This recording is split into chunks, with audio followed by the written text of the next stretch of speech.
What's up, y'all? I'm hoping this will be a quick video, but I wanted to respond. I just had someone in my DMs ask me about this video that I posted that's gone viral about the little white girl, Haley, arguing with her parents about black people.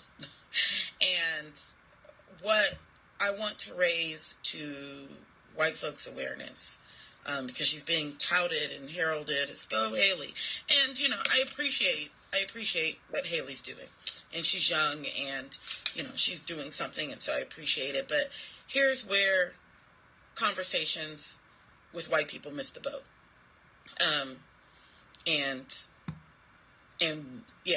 what y'all are missing in these conversations. Haley was having a conversation about black people. Haley was arguing with her parents about whether or not black people were worthy of life. Literally. The fact that that is a conversation is the problem. And that is actually what it was that Haley needed to be pointing out. Haley needed to be pointing out that whiteness and white people are so bereft of humanity that they will have a conversation about whether another group of people deserve to live. That white people need to be talking about whiteness. Stop talking about how hard black people are suffering like that is happening in a vacuum. Like black people are suffering at the hands of some amorphous blob we call the system. Black people aren't suffering at an amorphous blob called the system. Black people are suffering at the hands of whiteness and white people who live inside the delusions of white supremacy and construct systems and structures to enact the delusions of white supremacy. And so the conversation doesn't need to be about whether or not black people are struggling in the ghetto. The conversation needs to be about why white people made a ghetto. The conversation needs to be about why white people made chattel slavery. The conversation needs to be about why white people created redlining. The conversation needs to be about why white people created mission assignments in black and brown countries and then went to murder them. The conversation needs to be about why white people needed colonialism. White people need to start asking about their whiteness. Stop sitting around the table with your family debating about whether or not I deserve to live. The fact that you can have that conversation is the root. It is the root of the sickness that is white supremacist delusion. That white people actually have the right to sit around their kitchen tables and debate the humanity of other people's existence. Stop. When you find yourself in a debate about whether or not black people are worthy, the work is to stop in that moment and say, this conversation is white supremacy. We are sick. And don't not include yourself when you're talking to your family. We are sick. Do you hear us talking about some other group of people as if they are some sort of object? What in us objectifies other people? What in us makes us want to do that? What in us has made it so that we created the concept of blackness? What in us is so detached from our own sense of humanity that we could watch people be murdered on video and still go on about our regular lives like there's no big deal? What in us is so disconnected from any sense of compassion that we have had to construct system after system after system to try to tell ourselves that we're better than everyone else? As soon as you start talking about other people, stop and start talking about whiteness. Start talking about your own, not even complicity, your own shovel and bricks that you have been laying into the system of white supremacist delusion. That's what you need to do. That's what Haley needed to stop that whole conversation and say, we are sick. Listen to us. Right now, we are debating a whole group of people's lives like they're some sort of object. What in us makes us feel like we would even have the right to do that? What's wrong with us? That's the question. That's the conversation I want white people to start having with your family members. What's wrong with us? What's wrong with us that this whole system of policing that was born out of slave catching, that we still even want this? What are we so afraid of inside of ourselves that we've constructed an entire world of disconnection and violence to protect us from ever having to look at ourselves? That's the work of whiteness right now. Not to be sitting around having conversations about what black people doing with the shambles that you have left our community in. You need to be talking about why you are inclined to leave the world in shambles. Not walking through the shambles talking about, look at the mess y'all left here. No, look at the mess you left here. So I appreciate Haley as a young person trying to figure out how to challenge the ideas of her parents. But the problem is that she's challenging the ideas of her parents on the bodies of black people. And the conversation is not about need not be in your house when you arguing with your white family about black people. The conversation in your house needs to be about the sickness that is whiteness. The sickness that is whiteness that created the police force and pays the police force to put their knees on our necks until we die. That's the system that you need to be talking to your white family about why they are so deeply invested in. And what in them is so bereft of connection that they've constructed the kind of heinous violence that we see all around us.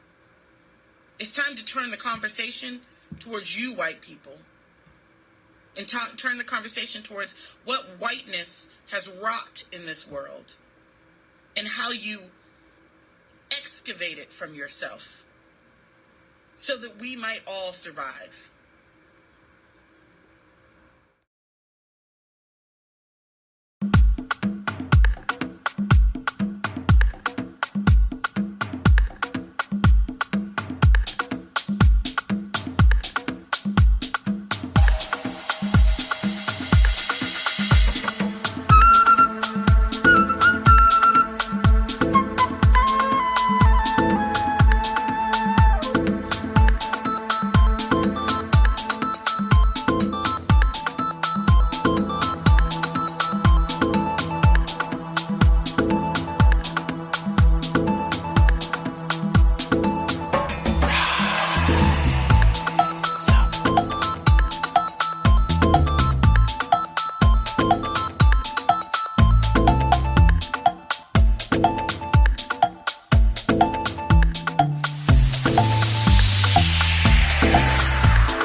This is the rhythm of change. This is the sound of redemption. This is the way that we bring it down. Down, down, down. Down, down, down. Down, down, down. Down, down, down. Igniting the fire within you, exalting the melody of freedom. These are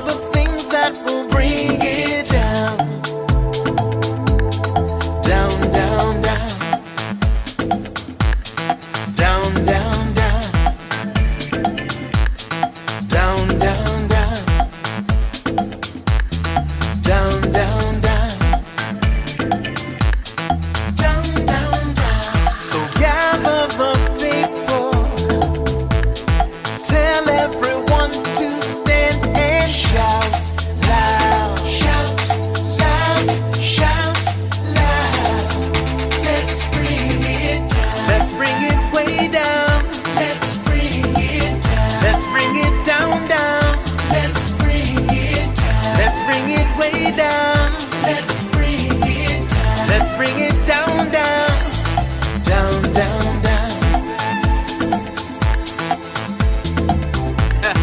Let me tell you, it's in the air. Joy is in the air.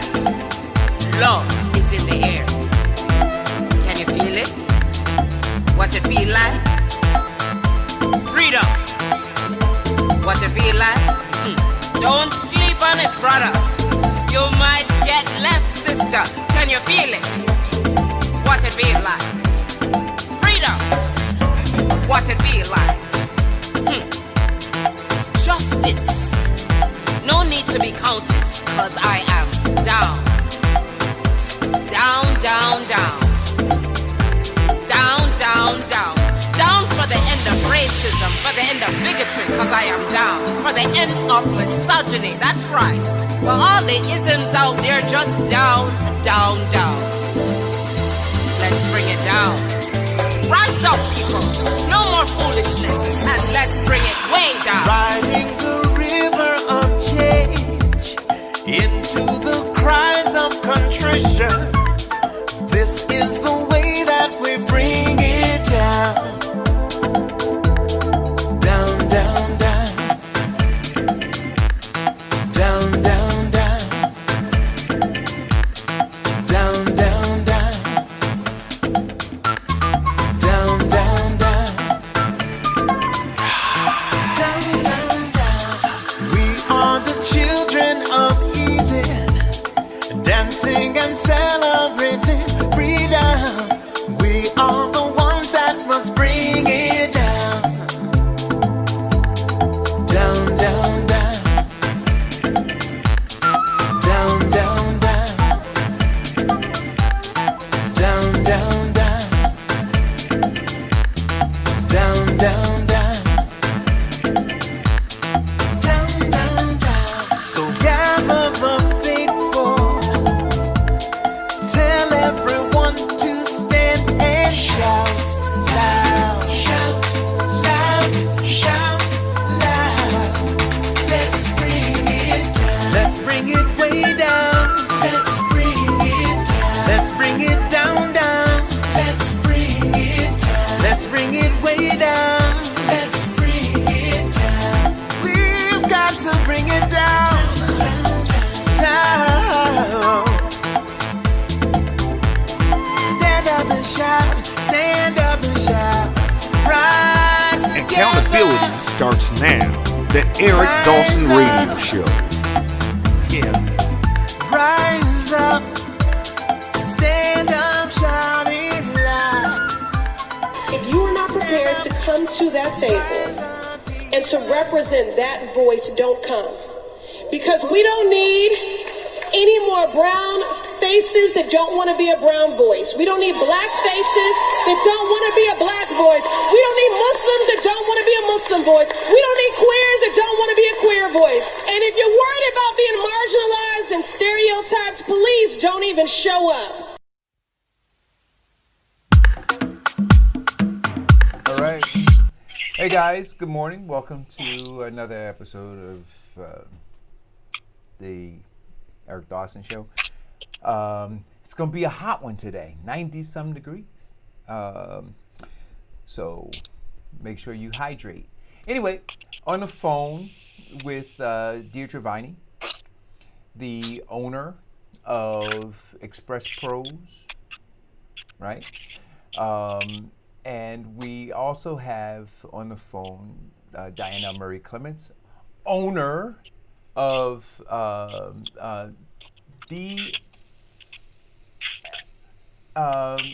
Diane DM. Wait a minute, what is it? I'm dyslexic this morning. DLM Insurance. There we go. And then we have Vincent Squire on the phone from South Jersey. Hey guys, listen. I called Diane and I told her earlier that I was burnt out. so you guys have to bear with me this morning. But anyway, we're gonna have a great conversation. And you know what? I think that we're just all in tune, Deirdre. because you want to talk about transitioning jobs or careers, right? Post COVID-19, and what I put down, and this you and I hadn't talked about this, but I put down that it's time to recalibrate. That's what I wrote, right? So when I saw your text message, I said, "Man, we're right here on it all." And so we're going to have that conversation today, guys, along with some other things. And I hope you got a chance to look at the video. It was an 8-minute video that I played before the show actually started. If you didn't, go back and look at it. I think that it's a lot of powerful information in there, and maybe a way that we need to recalibrate, right?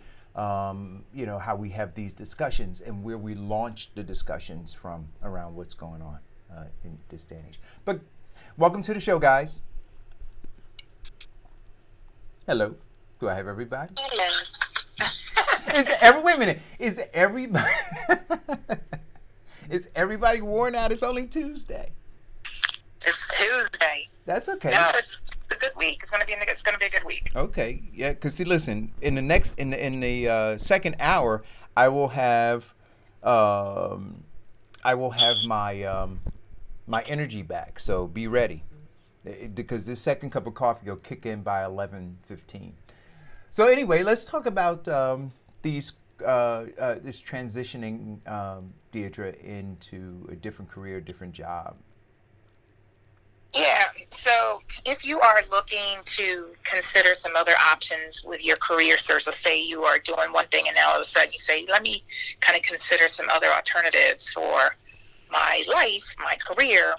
The step one is obviously you want to do some research. You want to figure out what fits you, what kind of fields out there fit your personality, fit your somewhat experience. We'll dig into that a little bit deeper so that you can dig deeper into doing a lot more research. Last week we talked a lot about research, and this is definitely a leaning amongst that same way, but it's about you and your career. And so let's say you were just tired of doing what you were doing. You had a job, or even if you were laid off and now you want to try to consider and doing something different. What can you do now? Do some inventory of yourself and search the web and figure out what that looks like. That's step numero uno. So, and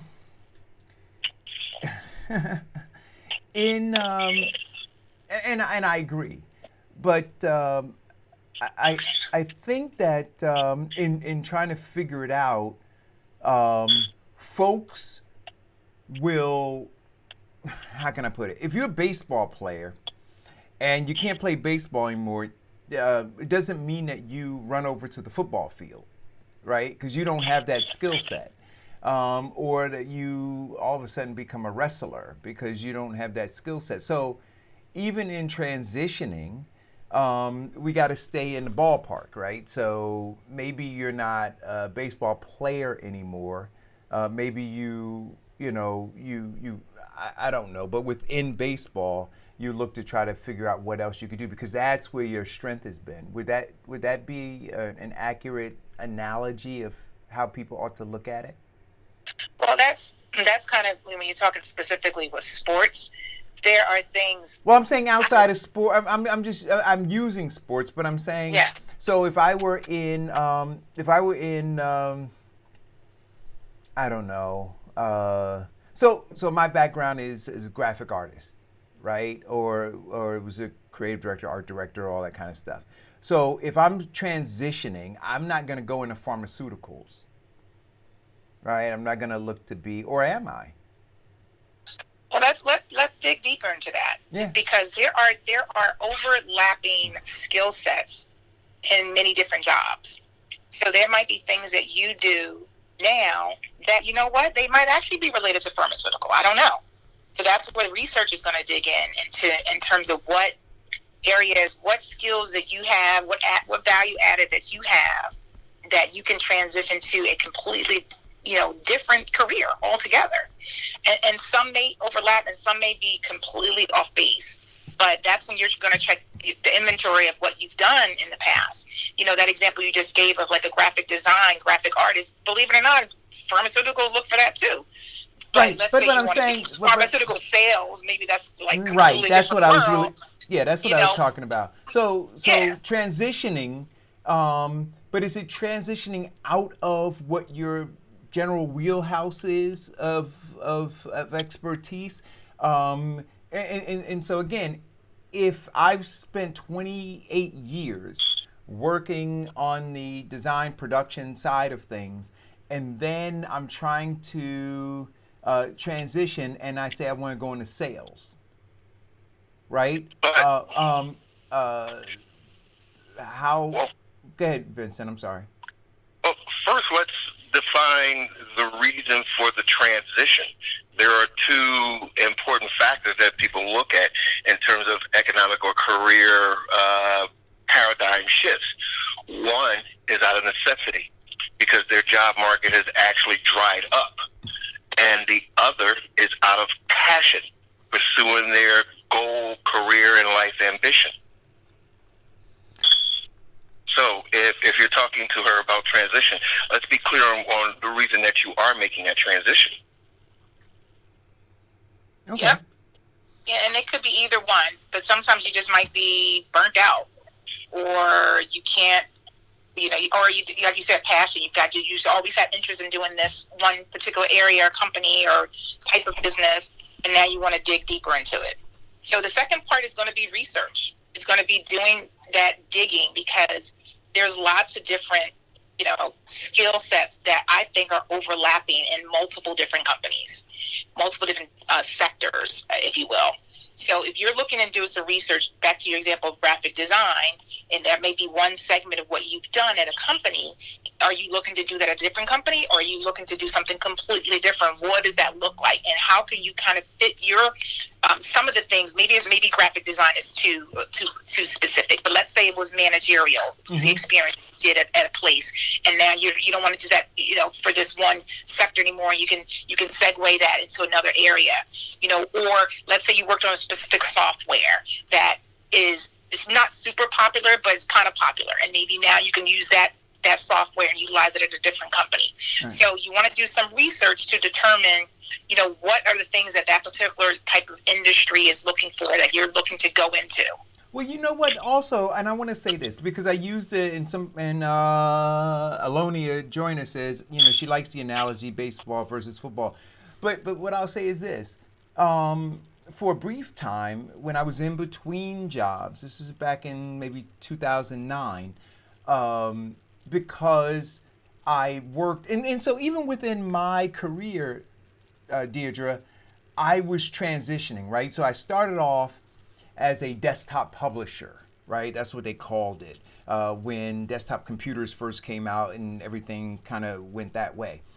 And then I transitioned within there to becoming a designer and an art director. And then I looked and saw opportunities to move on the marketing side. And then I saw opportunities to move in the managerial area, right? But it kind of, it leveraged all of the skills that I had, and I was building new skills and then leveraging those to continue to climb and transition. In 2009, when I was in between jobs, my family started a bar and lounge. By that time, I had gotten my certification in project management. So I went to my dad and to my brother, and I said, look, I think I could be helpful, right? I don't know the restaurant industry, but I do know project management, right? And so to the degree that project management is required in order to succeed in this industry, I think that I can be helpful, right? So now all of a sudden, my project management acumen was being leveraged to help, and then my marketing, right? Because the lounge needed to be able to market, and so all of those things So I was in a completely different industry now, right? But I was leveraging tools that I had developed in the publishing industry. Right. I think it goes with what Deidre said. Part of your life experience or your work experience has a level of overlapping. Like project managing has a great deal of management, manipulation of manpower, time, and equipment. So that can go into a great deal of actual industries or venues. Right. Exactly. And I think that you were strategic, Eric, in looking and to identify areas that you wanted to kind of, navigate and get better at. And Yeah. that's a great thing to do. Absolutely. And so, would you say, Deidre, because I mean, and I don't want to make the conversation about me, but Too late. when you when you are working, right? Far too many people dig their heels in and think this is going to be a forever job, and then they're shocked when they get laid off or the company goes out or something happens, right?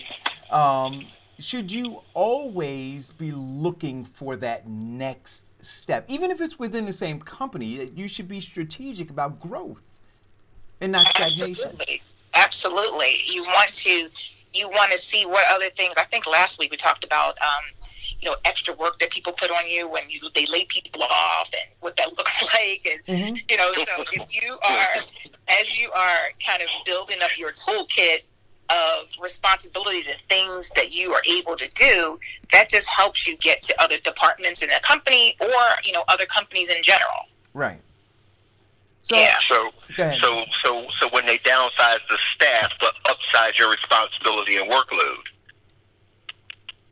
Yes, so we hope that doesn't always happen, but yes.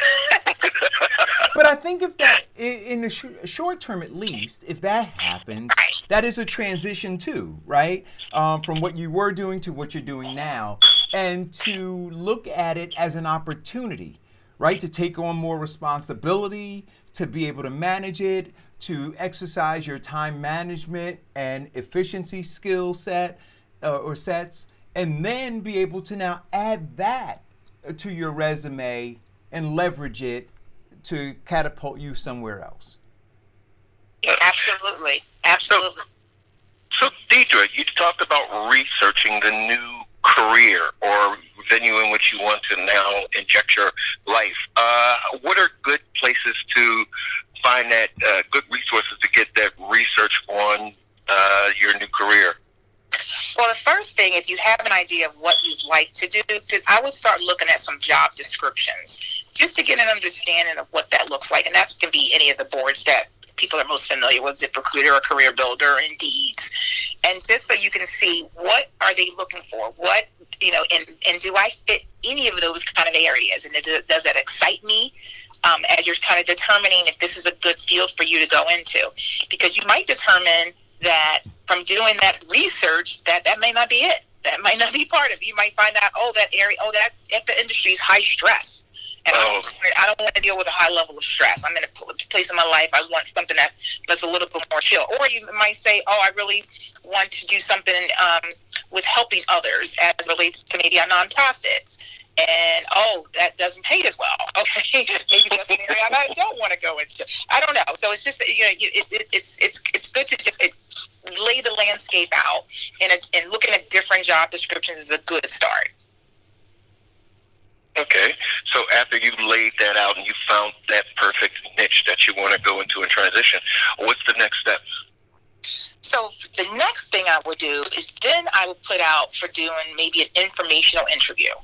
So what that looks like is that might be you reaching out to someone that's in that sector now and saying, hey, do you have 5 minutes to kind of chat with me a little bit about your job and what you do and what you like about it, what you don't like about it.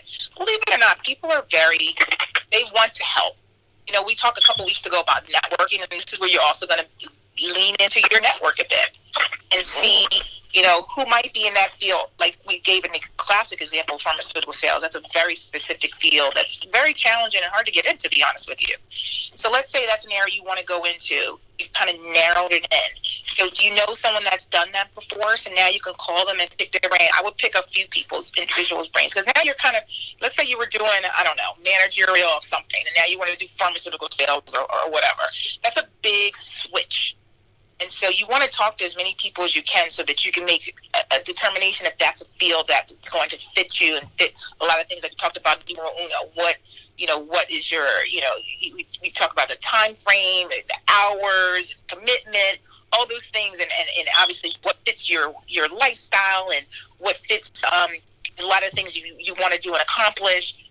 That's numero uno. But now you're going to dig deeper and talk to as many people as you can to figure out if this field, this industry makes sense for you. Right. So listen, I got this, somebody sent me this text message. And they said, hey, Eric, you might want to give this person a call. They might be able to help you with the development of your new business project, right? And the person put this on a Montclair Facebook group page. And I think this kind of ties in some respect to what we're talking about now, what we've been talking about. So he says, more than a few of you know me as a former manager of, I'm not going to mention the deli and catering service, but after 10 years, we have mutually parted ways. I have set out to make my new job the task of finding the next job. So we talked about that, right? We talked about, searching for a job is a job, right? And so even when you're talking about doing this research, it is a job, and you have to carve out the time and do it as such. This person goes on to say, in this regard, I have been planting many seeds and have found the job market extremely challenging at this time. I've decided to reach out to my friends, family, and my community for additional ideas and opportunities. Goes further and says, any help or referrals would be extremely helpful to me and my family given current circumstances. I have extensive management experience in food and retail management roles and have excelled at each level at my career track. Thanks to anyone in advance for any help, advice you can provide. The traditional job hunting experience so far has been surprisingly humbling, and the emotional toll is unfortunately beginning to set in. So, Deidre, can you help him out by first giving him your email address where he can submit his resume? Absolutely. That sounds like someone that's, I like people that are aggressive, that are, that put themselves out there, that want help. Absolutely. And I can put that in the chat feature later for that person to send their resume over. Yeah. But this is a classic example where we talked about, and this person is doing some of those things, right? They've understood the job market. They're hunkering down and they're carving out time saying, I'm making this a job, not a part-time job, but it's a full-time job, looking for my job. They've also now begun to leverage their social media, right, in reaching out, expanding their network. And so right now, well, with the exception of contacting you, they've done all the right things so far, I think. Yes. So now we've talked about research. We've talked about networking. So how do they do another step in overcoming the experience ratio of the reimagination of their career sets? So there's one or two things you can possibly do. I recommend both if you're able to. If you're able to job shadow, some companies may not allow that. That's why I'm saying maybe. Hold on. Define job shadow, please. So job shadow would be if you're going to a company and you want to just observe what they do, a job. You want to observe what they do for the day. You just want to be a fly on the wall. You just want to watch and let them show you what they do on a daily basis so that you can get an understanding if that's something that fits you. Some companies might be okay with that, just depend, but again, it's going to be back into your network, right? You're going to lean back into your network. I happened to go to had my eyes checked one time, and I noticed a young woman sitting in the corner, and I said, she says, I'm just observing, so she was getting an understanding of this is something that she wants to do, was kind of the way I looked at it. She was job shadowing. That's what it seemed like to me. She was checking out this field. She was, just kind of, seeing if this is something she wants to do. The other thing, though, is obviously if you're able to volunteer your time. So that's a way where you're able to be in that space. And again, it may not work for every industry because you lean into your network and you may not find it, but I would consider that as an option, especially if it's something that's completely 360 than what you've done before. And now you want to try to show that you can add value there because you do have some transferable skills.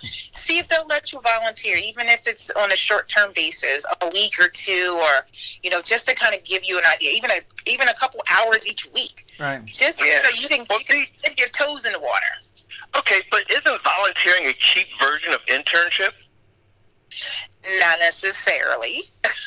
Great. So you can look at it that way, that it's a cheap internship, or you can remember you're trying to looking for a job as a job, right? We talked about that. Mm-hmm. So now you have to.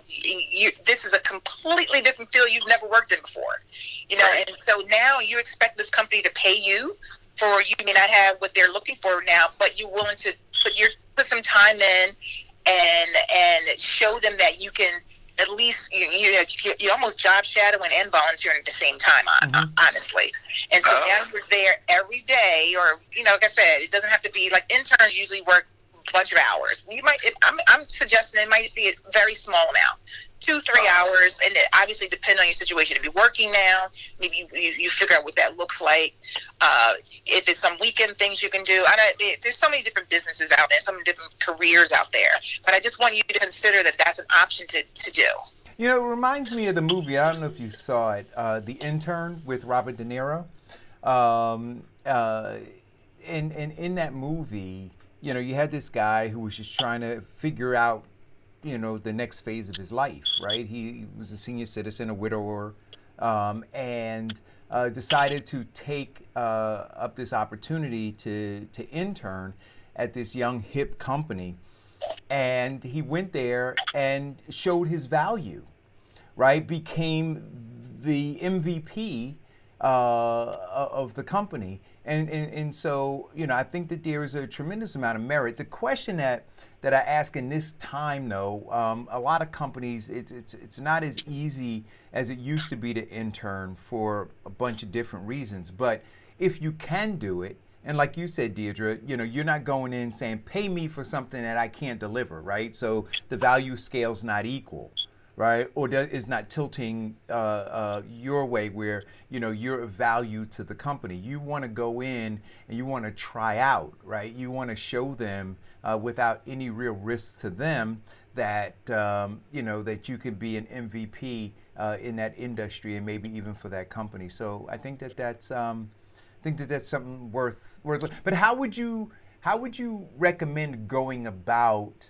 approaching a company and talking to them about the possibility of volunteering and interning, to bring those walls down to get them to even consider something like that?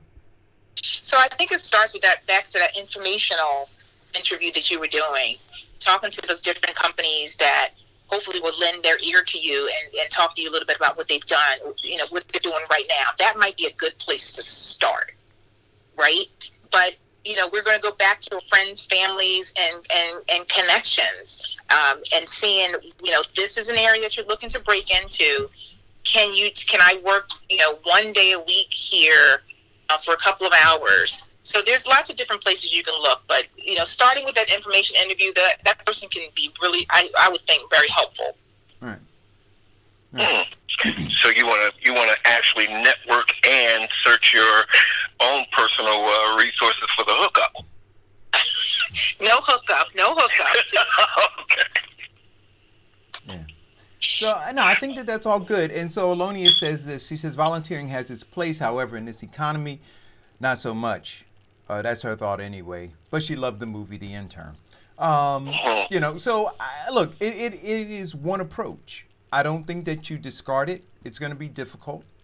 But, if it were easy, everybody would do it. So, get in. What do you think, Deidre, about,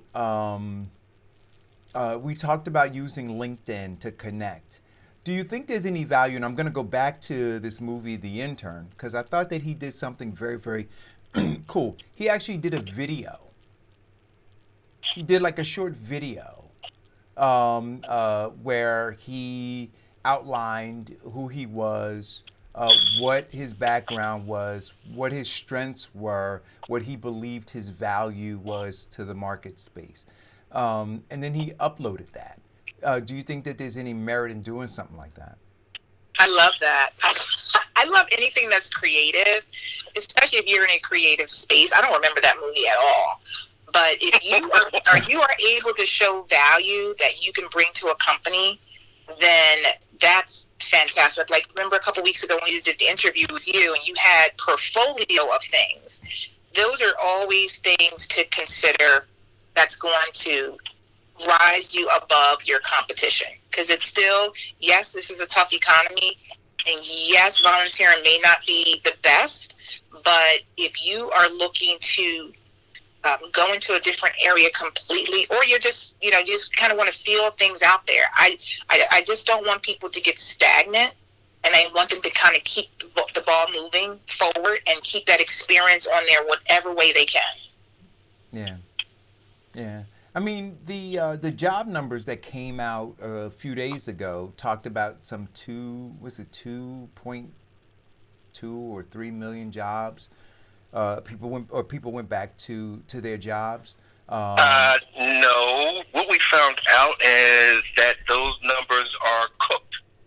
What they did was when people started putting in their unemployment, they actually miscalculated or misrepresented those who were furloughed. So what's the actual those number? Who were waiting for the company to come back. So what's the actual number?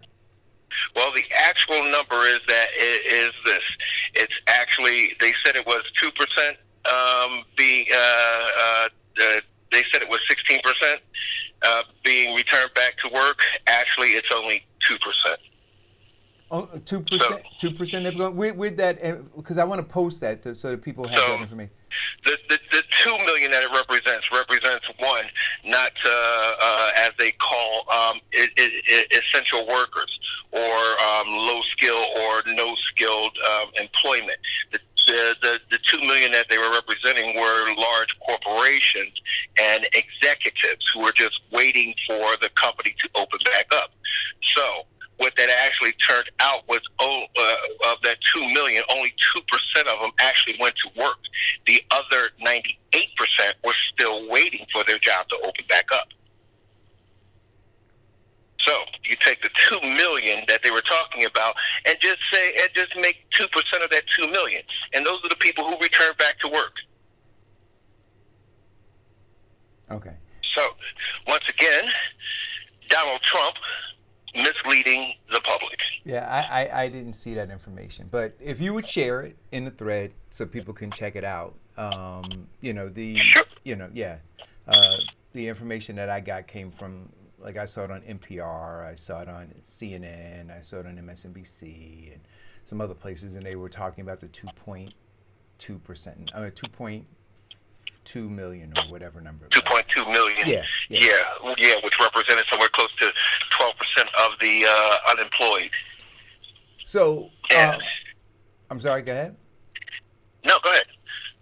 So, whatever the number is, I mean, so I was going based on that number, Deidre, of people who have been going back to work. And I think when we talked to you last Tuesday, and we were asking what the climate was, you said on your end the phone was ringing and that your clients were looking to hire and that people were being hired. Is that not true? I'm noticing that even in our industry articles that I'll cite for you later, that employment is starting to turn around, at least on the temporary side. So that's a good thing, because that's the one that usually starts to come back. Okay. How about non-skilled labor? What about it? Is that making a comeback? Are the phones ringing about that? Yeah, that's the one. That's the area that I think is probably the one that hits first. You think of all those businesses that are shuttered down or slow, or now non-essential businesses are going to start opening up, at least in Jersey next week, and so all those supply chains. I think once everything starts to churn, I think that'll just continue to help our economy. Okay, so people should start is the reason the phones are ringing because people are still making more money off of unemployment and the stimulus than they were with their actual job? Are we not going to go there, Vincent? Hey, it's human nature. Yeah. If I'm going to get more money to stay home, then hey. That sun is setting, and folks going to have to get to work. Yeah. Well, but what you're talking about now, right, and which I think is crazy, is they're talking about an incentive, right? A financial incentive to send people back to work. So they're saying now, we want to pass a bill that says we'll give you money to go back to work, to get off of unemployment and go back to work. That bill is really simple. It's called a $15 an hour national minimum wage. Yeah, but I don't know that would even do it right now. I think that they need to infuse that lump sum of cash to get people to go back to work. Because I agree with what you're saying, Vincent, that a lot of people right now, they need a lump sum of money, right? The $15 an hour is an incremental increase in what the hourly wage was, but you got to work those weeks to accumulate that money to pay these bills. But that big check that's coming, it's relative, right? But for them, it's a big check that's coming, and it's enough to keep them from going back to work. And so you have to have something of equal or greater value that's going to get them, to get off of unemployment and go back to work. And I mean, so it's crazy listening to the conversation around that, but that's kind of where they are. They're saying, look, the only way we can get these folks, up and out is by incentivizing them, by giving them cash. I think, as Deidre said, that well is drying up. Yeah, but it hasn't yet, and it's creating a lot of issues in the economy. Yeah. Yeah, I saw that, Eric, and I'm curious how that would work, if that's going to pass. But I don't know. I don't know. Well, you got to figure what's happening right now. You've got businesses that cannot open, right, because they cannot get the labor, in there, because those folks are saying, look, to go in there, I'm going to make less money. Like, literally, I'm going to leave money on the table. And so see, to me, that whole concept is too much government reaching. Now the government wants to take the tax dollars from the American citizens to give people a lump sum of money so they could take their behinds back to work, which doesn't make, to me, for the state of New Jersey, who has, is like the fifth highest in the 50 states in terms of taxes, that doesn't make sense. Why don't we just simply do this? Let the corporations figure it out for their freaking selves. Why don't you start cutting into their profits, increase the actual amount of revenue that they want to give these people for the jobs, and let their benefits dry out and let them run the work. But some of it is the corporations, but some of them are these local businesses, right? So they had to lay off. They're talking about 40% of these businesses never opening again, right? That's under great circumstances that 40% won't open again. It's going to be higher if we keep having issues like this. So the business owner who's trying to open, who's trying to bring people back, those folks are looking, going, no, because what I'm going to make working for you is going to be half of what I'm getting doing nothing.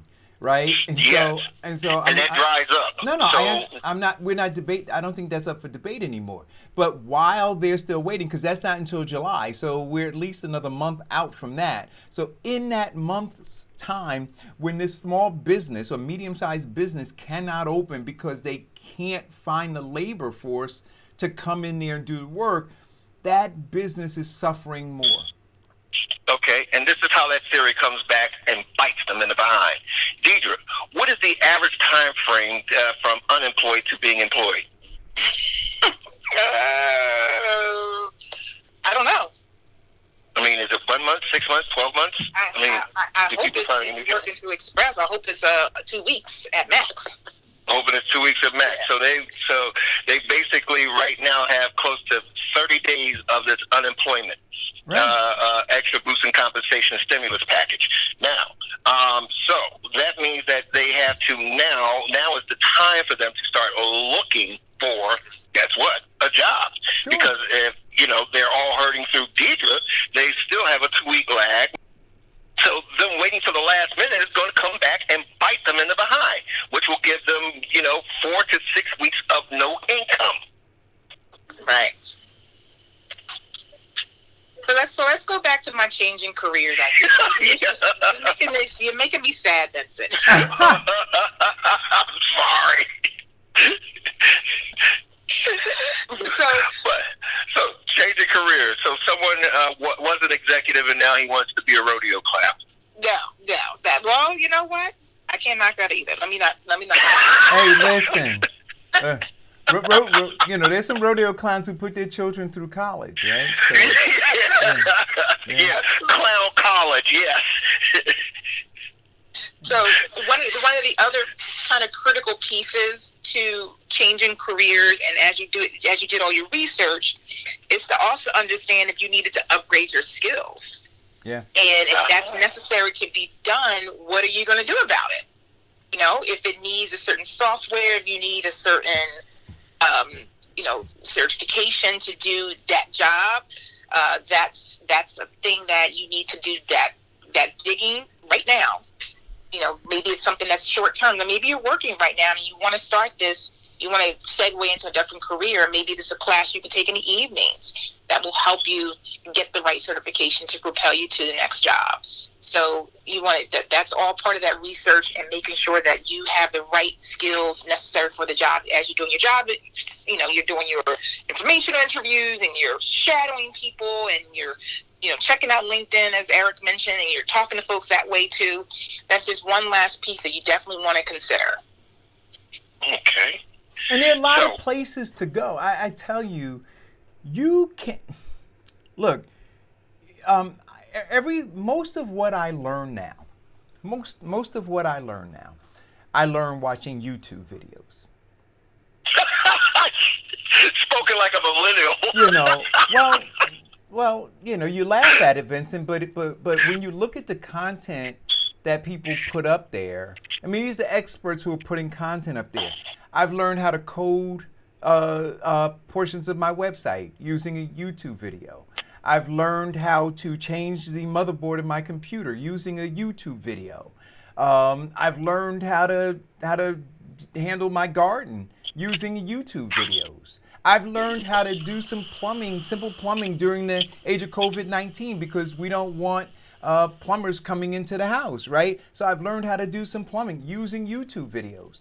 So they are very, very constructive tools. And, I don't have any interest in being a plumber or those kinds of things, but you can learn a tremendous amount. And it's free, right? So, there certainly are paid courses that you could sign up for online or community college or other kinds of things. But if you just wanted to put your toe in the water in a particular industry to learn about it, I'm telling you, Google and YouTube can be your first tools to find out whether or not another industry or another path may be something you want to consider. That's a great tip, Eric, and I did want to mention that too. I love YouTube too, and I check for various things. If it's related to hair or how to fix a sink, it's great. It's a place to, and why not use that for your career? Why not use that for upgrading skills? People are giving lots of knowledge out there for free. For free, and so use it. And so to the comment that Vincent made about the millennials, Vincent, I think that the way that the millennials typically use these tools, it's not. It's for like social media, right? It's just to connect. It's just to. But there's some real opportunities, business learning opportunities that exist. And so I would encourage people when you have this time, or make the time, like this gentleman said here. Look, I'm making finding a job my new job, and so part of that needs to maybe look and say, you know what, I'm gonna be in class, and I'm gonna create my own curriculum around where it is I'm trying to go, and you can create that, you can curate that content online. Yeah, well, I did a class this weekend or a lecture on Zoom on the politics of race, and what made me burst out laughing is because it was 80% millennials. Yet every question I asked, you know how they got the answer? They Googled it or found it on YouTube. Yeah. Yep. So yeah. So I mean that is truly the millennial thing. Oh, I'm glad for the tip because I'm having problems with my computer. Maybe I could Google, YouTube it and find out how to fix it myself. So, but yeah. Now, in terms of reinventing, after you've done your research, network, did some volunteer shadowing or interning, you feel like you've gained enough to actually now step into that market, or you found that you actually feel comfortable that you've developed marketable skills for the transition. Mm-hmm. What's next? Do we call Deidre? Well, I don't have all the answers, Vincent, but absolutely, you're going to call myself as staffing firm if we place that whatever you're looking for, or a staffing firm that might place in your area. But you're also going to remember back to that resume too. You're going to now you've got a lot of different things you're going to put on your resume because you're going to hopefully get that right certification that's needed for that job. You're going to get upgraded. You know, if you learned it on YouTube or whatever you did to get what you think was necessary, because all those keywords are going to help you when you kind of get your resume changed. Now, I don't particularly love them as much now, but I used to love functional resumes.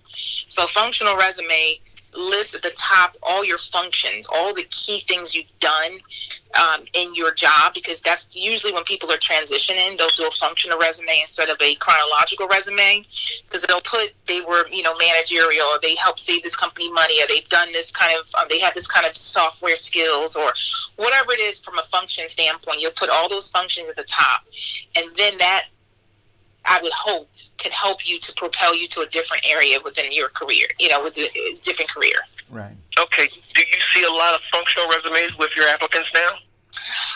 So from a staffing perspective, I don't get a ton of ones that want to switch careers. I just don't. I typically get people that want to stay in that career, and that's what they want to do. So because of that, I get a ton of chronological resumes. I see. So in terms of switching, a functional resume does highlight your skill sets just in different locations. Yeah, because keep in mind now you're going to put your toe in the water and you're going to apply, and now an applicant tracking system or a not even a real human might be looking at your resume. So now you're going to have some of those skills and functions on your resume that you're going to put out there to the world. My recommendation is still to go the networking route, to go that whole job interview, all those areas. That's obviously the biggest, I think, bang for your buck, because you're going to put yourself out to the folks that you know. But then at last resort, throw it out there on the web, throw it out there and apply for those jobs that you have an interest in after you kind of scrap through all these things we just talked about, and see what happens. Okay. So let's say transitioning from being self-employed to now wanting to work, would it be better to start at a managerial or entry level? So that really depends. It's funny because I actually interviewed someone yesterday who was an owner of a business, and now he wants a regular job. He said he couldn't take the stress of owning a business and now wants a regular job. You can come in at any level, as long as, again, you got to do your research. You got to make sure the pay is going to keep you happy and financially provide for your family, and the skills are necessary that you've had before in the past. Mm-hmm. So you can definitely, someone that's worked as a business owner actually has a lot of transferable skills if they decide to go work for someone else. There are lots of things that they've watched profit and loss. They've probably done sales and, have managed people and hired people, and all those things are critical skills that are needed at any company. And team building, coaching, and development. Yeah, absolutely. Some of these businesses that will not get back, and the employer or the owners need to go back into the market. What do you recommend that they start with? Oh, yeah, you did say research, right? Mm-hmm. Absolutely. Mm-hmm. One of the things that I would consider, especially if we're talking about, it's saying 40%, right, won't reopen. And so here would be a strategy that I might want to consider. It takes a lot of work to identify all the businesses that close down.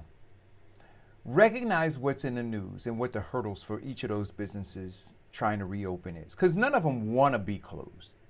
They can't reopen for various reasons, right? So understand what those things are. And then based on all of the new tools that you're putting in your toolbox along, hey, listen, I mean, when you tell me, Deirdre, how you think this would work, to just kind of a note to these business owners, right? So not just a hard sell that says hire me, but something that says, hey, look, we're all in this together, right? Everybody's feeling it. You're feeling it. I'm feeling it. We all have to, in order to try to come through this, work together. And I'm interested in working with you. Here's what Yeah, Deidre, like Eric said, in terms of the research, if we're following the trends of closed down, would it help us to or actually guide us to now forecasting the next need of corporations? That's a really good point. So you're saying, should I reach out to those businesses that are shuttering up? That are that is shuttering, right? Okay. Because they're trying to, I mean, I can tell you that I know a couple of restaurants, for instance, that are trying to figure it out. They still have a closed sign on their door, but they're trying to figure it out. We don't know which ones. I happen to know these personally, but if you're in the job market, you don't know which ones are shuttered for good, which ones are trying to figure it out, right? So I'm simply saying, just if go, you can get the address to all of them to just send a note out, just a note that says, I mean, because I'm always from a marketing standpoint, because I think that you're trying to market yourself. So I would approach this not as somebody who's a staffing expert, but more a marketing person saying, hey, look for the opportunities now, right? And look at how to message in this time, and what message is going to pierce through all of this noise.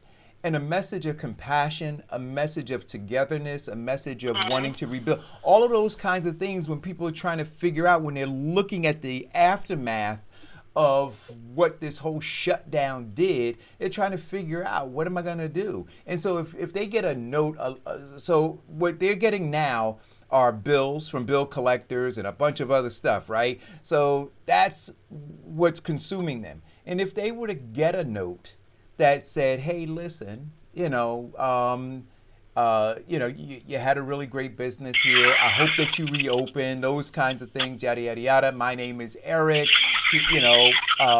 Here's what I do.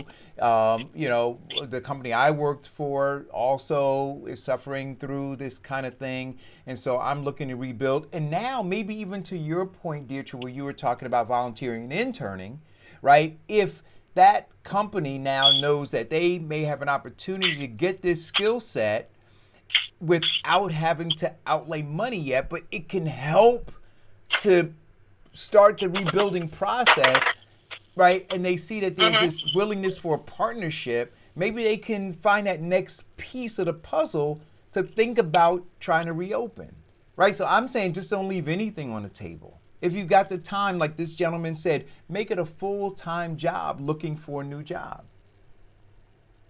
Yeah, absolutely. If you're looking to go into the restaurant industry now, there's lots of different. That's a really hard-hit industry, and they will be looking for support. Absolutely. Yeah, people are hurting, and everybody's trying to figure it out. It's going to be unconventional, and this is why, I titled the show "Recalibrating Our Thinking." You can't approach. I don't think we should be approaching anything in a traditional or what used to be a traditional way of approaching it. We have to figure out how, and I think it's important, to get out of your own space and understand the space that other people are in as well. So, in terms of redoing your skill sets, do you recommend these 2-week courses in things like coding, programming, and design? Yeah, if you determine that's what you're looking to do, Absolutely. Like, I know someone that's taking A+ certification now on unemployment. It's great. It's trying to segue into that world. You want to get those certifications done. Some are very timely. They take a while to get, and some might be shorter term. Okay. Now, in terms of financial A+ certification, what are they averaging on the job market? I don't place in that field, but I think it's pretty decent. You're asking about salary? Yes, I'm thinking they're hitting 75 to 100K. I feel like they do, but I'm not 100% on that. Ooh, see, 100K, that'll classify a lot of us as being white. That plus a good credit score. But, I know you don't, any information of how long it would take to get a job placement with that certification? No, I mean, usually, from what I've heard, and I know there's several schools out there that do that, they typically help with the placement, which I think is a great tool as well to use. Because it kind of goes hand in hand with they need to not just train you, but place you in a great job. Yeah, but that takes away from the Deidre's, need for income as well. I don't place in every sector, so that's okay. And I'm okay with that. You're okay with that. There's enough money out there for everybody, is what you said. Yes. Okay, great. Okay, now, what about questions in terms of transition? Is it easier to get a job transitioning from a unskilled labor to a labor executive position? Could be more challenging. But again, you are going to lay out what you've done. Maybe you were an unskilled labor, but you were also helping the manager manage whatever within the company. I don't know. So I think that you got to really just lay out what that looks like. Yes, there are some really big challenging leaps. I'm not going to lie to you. Transition is not an easy field. So some of the tips I'm giving today are probably best served if you're working now and you're looking to go into another area, because then you've got a little bit of wiggle room to kind of do that research, and you're not stressed for the fact that I got to get a job tomorrow kind of thing. And I can really take my time and do some research and talk to a lot of folks and get the right certifications and all those little things that are necessary. If you're working now, if you're not working now, you might just be ready to just kind of keep doing what you've been doing, even if you were unhappy at it. And that's a determination that you can make. However, I will say that there are transferable skills in pretty much anything, if you really think about it.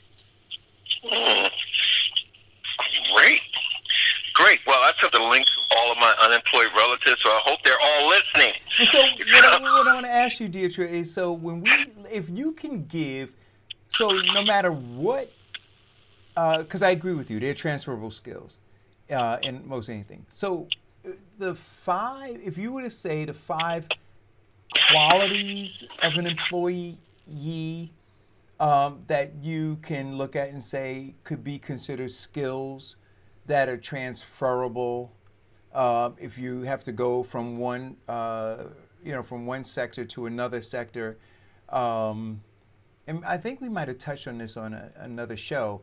What would be those, say, 3 to 5 things that you can highlight that somebody looks at, and says, yeah, this is, we can use that person. And I'm thinking one would be time management. No matter what job you do, if you're good at managing time, any industry is looking for that, right?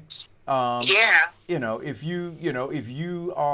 you have the ability to juggle, multiple tasks, right? So no matter whether you're a stock clerk or, forklift driver, right? If you can manage, multiple tasks, that's something that is key in a lot of different industries, right? What other kinds of things would you say that fall, in those kind of categories that, folks should highlight going from one job to another? So I think if you've managed staff too, that's managed or had someone report to you, then that shows that you've got, managing other people is not easy. And so you've got the ability to coach and develop existing talent within the company those are key things that I think a company would be looking for. I mean, you highlighted the three things I would have written down. Having good time management skills, obviously work ethic. I don't know how you quantify that though into a skill set. Everyone should have that. But and then being able to multitask and doing lots of different, well, not lots, but being able to not just show that you can do one thing, but you can do multiple things within a company. You also might want to look at a skill set like a particular software that may not be as popular with all the industries that you're working with, but it might be something that's like I think it's called SaaS, not as popular, but when someone sees it on their resume, it's a bigger deal. So there's something that really sticks out to you, that what you've done, and you want to definitely highlight that. Yeah. See, I like even the terminology, right, is important. So when you mentioned managing people, to be able to say, if you were a forklift driver and you were looking to transition and you had 2 or 3 people who were working under you or reporting to you, that you can now on your resume talk about coaching and developing staff, right? So that language, to me, it's outside of a warehouse, so I'm not necessarily looking at you now as somebody who worked in a warehouse who was driving a forklift. I'm looking and saying, you know what, I'm building staff over here. I need somebody who has the personality and the ability to coach and develop them, right? So it may be out of the realm of forklift driving. If you, though, have the personality to be able to take what it is that I'm trying to transfer to those people, and you can absorb it, and I can put you in charge of them, maybe you're not behind a forklift anymore. Maybe you're in a corner office somewhere, managing and developing the staff for me. Yeah, and I think another one too is problem solving and having the ability to really just take charge of something and being able to solve it yourself and being able to show and demonstrate that to an employer. Right. Those are key things too. And then, like you said, and then give examples, right? Or the pathological version would be one of your skill sets being cognitive development. Sure. Okay, I'm sorry. The ability to solve problems. For those who have not matriculated yet. Now, I know we spoke about this on previous shows, maybe 2 months ago, but noticing, since you're in the industry and getting the phone calls, what are the new trends in terms of employment that people can transition into with an adjustment or some classes or an adjustment in their skill sets or highlighting of certain skill sets? Well, the biggest one, and not everyone may not be interested in this one, but the biggest one is actually sales. Anyone that's able to convince someone else to buy something, be it whatever, I think is a huge industry to get into. So it's actually a critical skill too that's needed. I think even if you're in any kind of business, understanding the bottom line and understanding how things flow into the business and how to keep the sales up is a critical skill. Including urban, street corner, and pharmaceuticals? No. Well, but you know what though? See, I know Vincent said that, anyway, I think that what you can do, well, I know you can do this because I know people who were selling drugs, right? So not street level pharmaceuticals. They were selling illegal drugs, right? So call it what it is. But they have the ability to organize, right? They can manage multi-levels of an organization. So they can manage distribution channels. They can manage all those things. So the idea, risk assessment and shrinkage. Right. So even in there, right, to be able to, if you can mentor somebody and say, hey, listen, that's not the space that you want to really be in, but you have some very, very valuable skill sets that if you considered moving over here, we can figure out how to transfer those skill sets, right? Sales, maybe they have, and I'm being very, very serious because I've seen folks make those transitions. I know folks who were once like notorious drug dealers, and they're not anymore. They were in suits and they're negotiating contracts and they're doing all kinds of stuff. So I think that anything, if you put your mind to it and you want to change, you can find a group of skills that you have and then leverage them in some more positive way if you were doing it on the illegal side before. Yep. So I don't want to make light of that. I want to. No, absolutely. My last two, and then I have to go. But the last two related to what you asked about is good communication skills. Mm-hmm. Really critical. That's bar none on probably any job you need. And then lastly is good customer service. Yes. Right? Are you going to be the kind of individual that can handle when problems happen in a cool and calm manner? And back to those sales and keeping those sales up and going. So those are really key things for qualities. So there you go, guys. So think about it.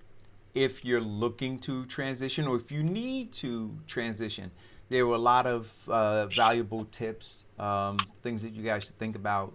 But you got to do something. You got to do something.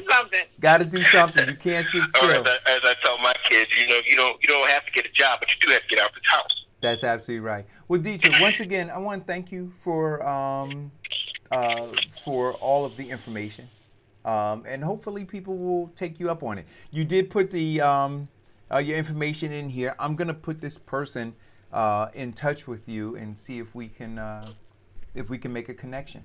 Yes, please do. I appreciate it. All right. Thanks for calling in, Dietrich. All right. Have a good day. Talk to you later. So, Vincent, Mr. Squire, are you there? Yes, sir.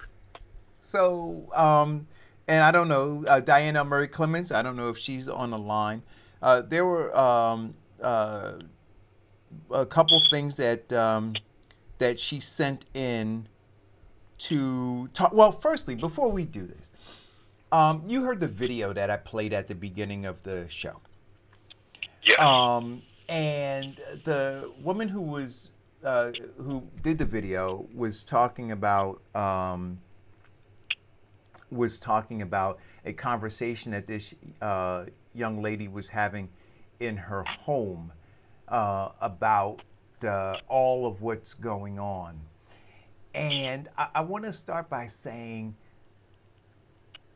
guys, listen, these conversations have to happen not just in black homes, but they have to happen in white homes, and they have to happen because people are being properly educated on the foundation of America, what America is, what America has stood for, what America has done, right? Those things have to be laid bare.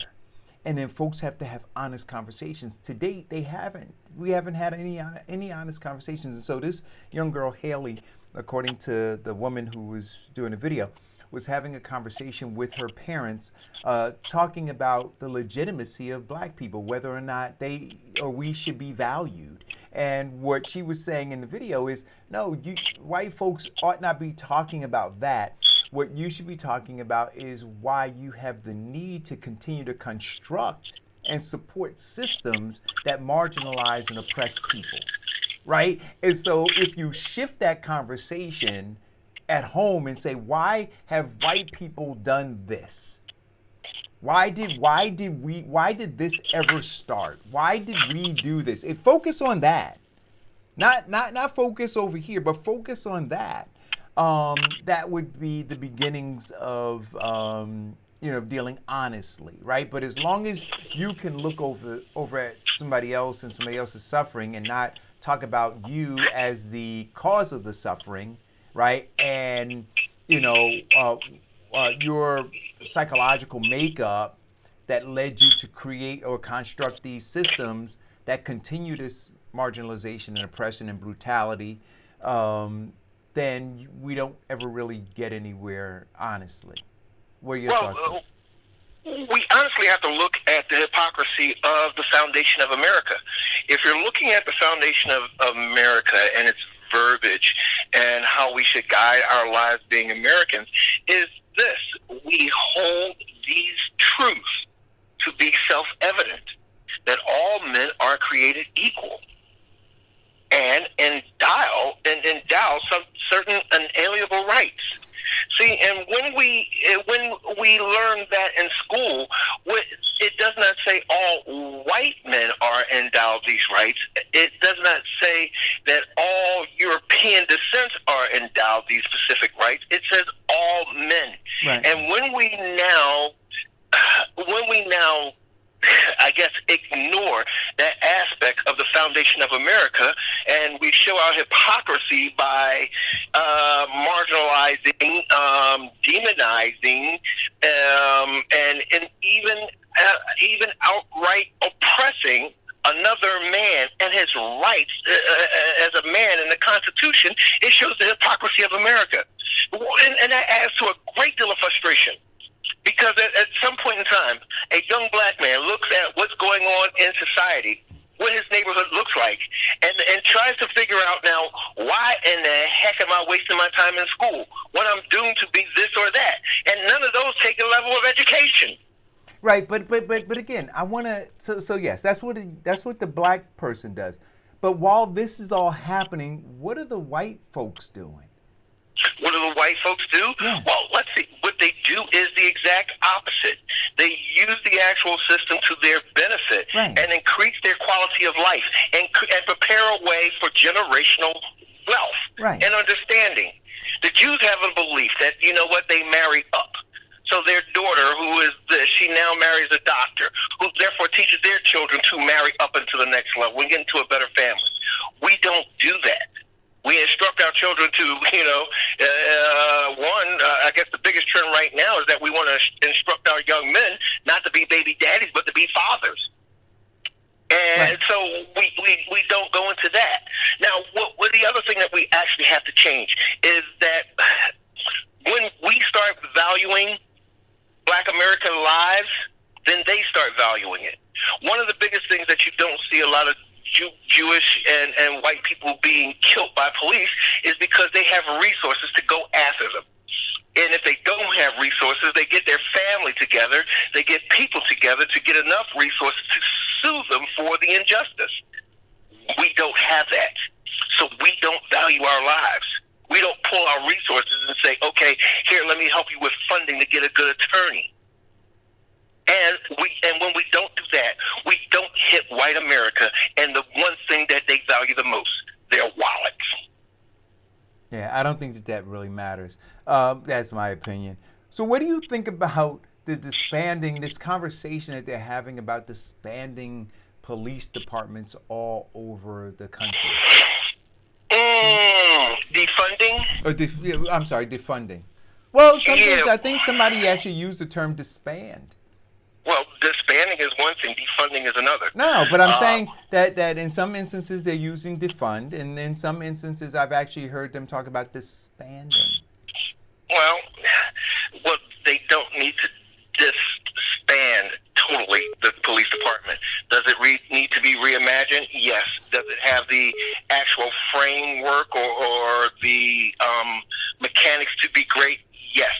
But what they do need to do is it takes disbanding them to get past the unions that are increasing them or allowing bad cops to continue to be employed, then yes, I'd say do that. But in terms of totally disrupting, the safety of America and the fabric of it, that could be consequential. So I want to. So here's the question, though, and I saw William Barr and Donald Trump talking about the fact that you would have increased criminal activity and such. So you got these underlying issues, right, that have led to the need to have these large police forces. Mm-hmm. right? And so if we're acknowledging that, that you've got this like huge criminal element, why not address that, right? Why not get to the heart of that? Well, I mean, I know the answer to it, right? Because it's all money.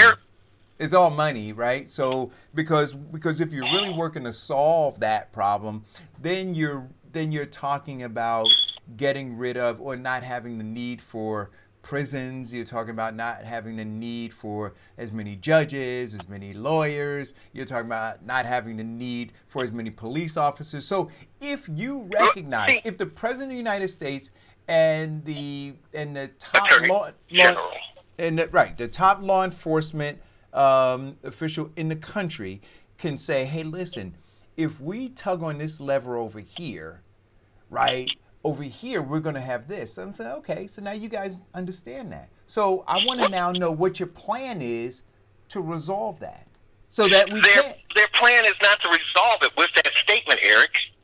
Here is the psychology of the psychobabble of fear. Now, here is the circle that we keep going through.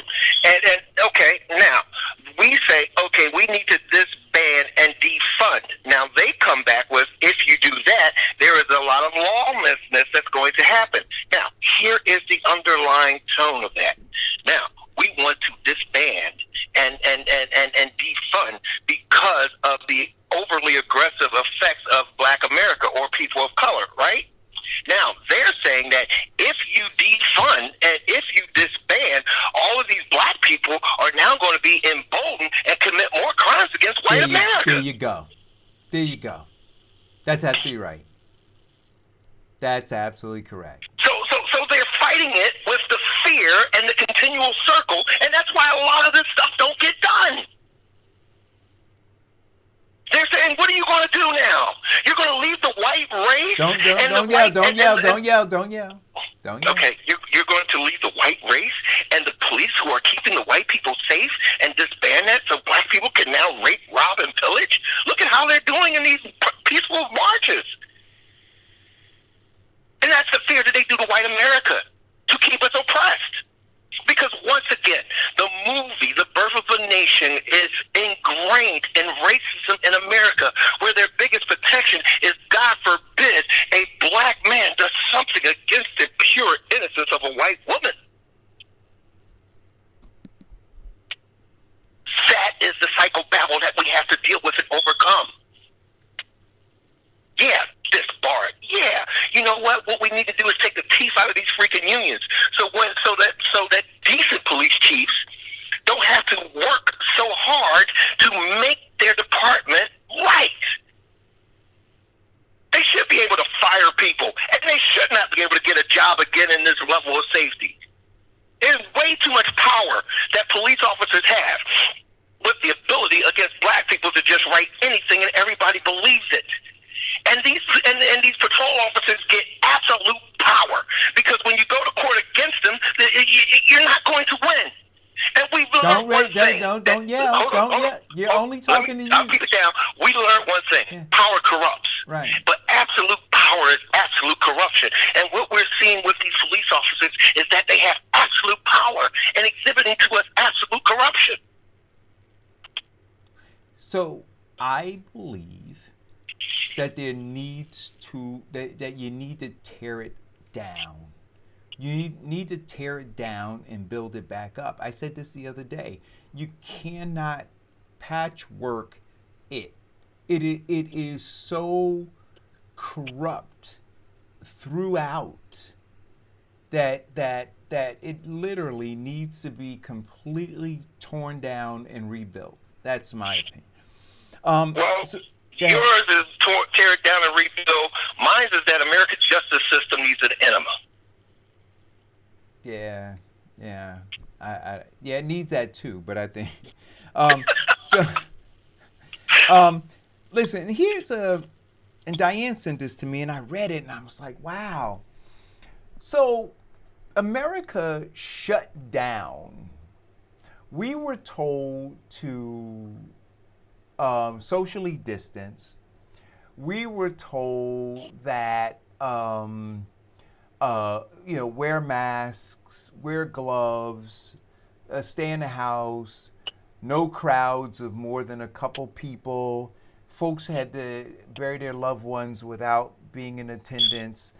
In the beginning, it was like one person at the actual cemetery to bury them. Weddings were disrupted, all kinds of things, right?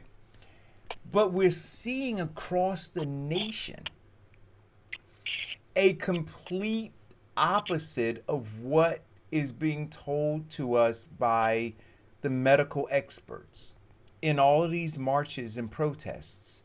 The thousands, in some cases tens of thousands of people in close proximity to one another. So we have in the stores, Vincent, them putting lines of tape saying 6 feet apart, putting arrows in different aisles telling us which line, which aisle we can go one direction, next aisle the other direction. I told you how I was being yelled at by the woman because I was going the wrong way.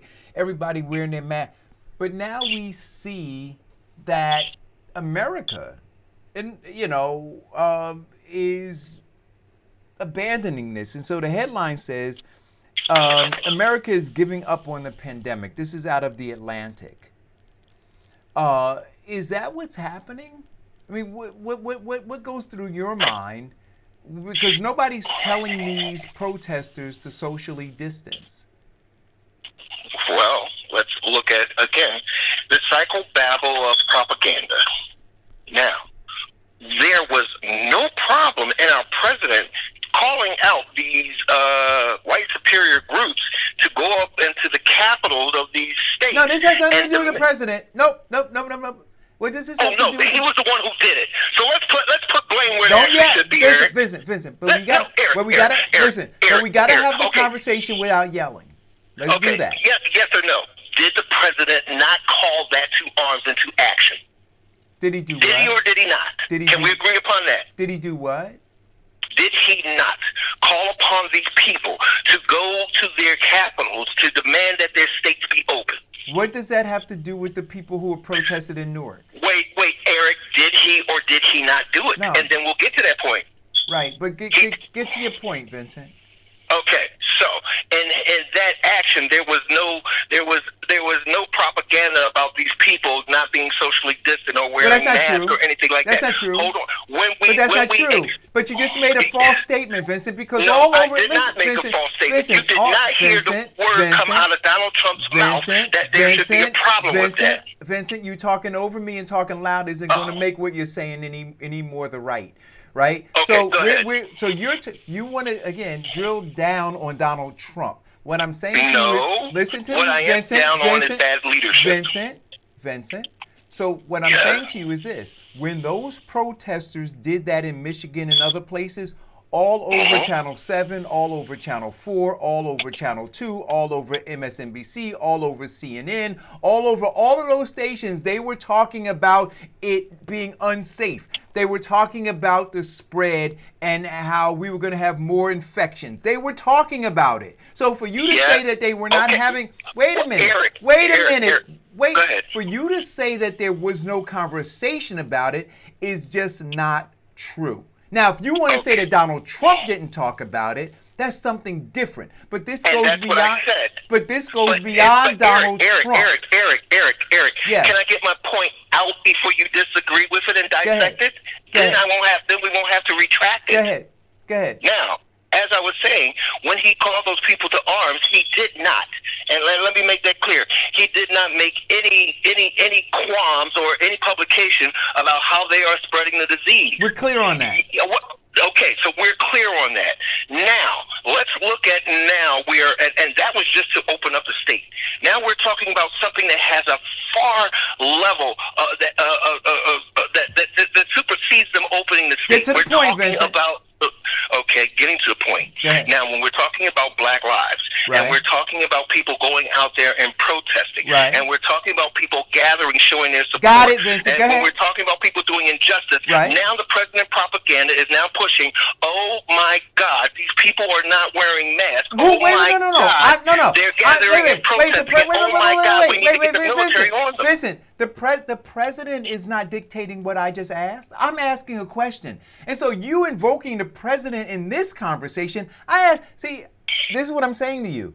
I'm asking you a very simple question that you took to mean something. I'm asking you, the 12,000 people that they say showed up in Newark to protest, was that contrary to all of the medical advice that we've gotten about social distancing? And nothing to do with the president.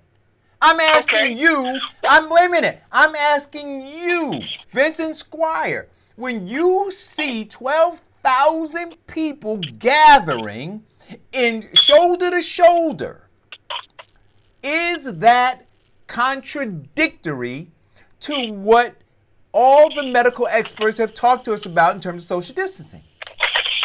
When I see 12,000 people shoulder to shoulder wearing masks, no. Okay.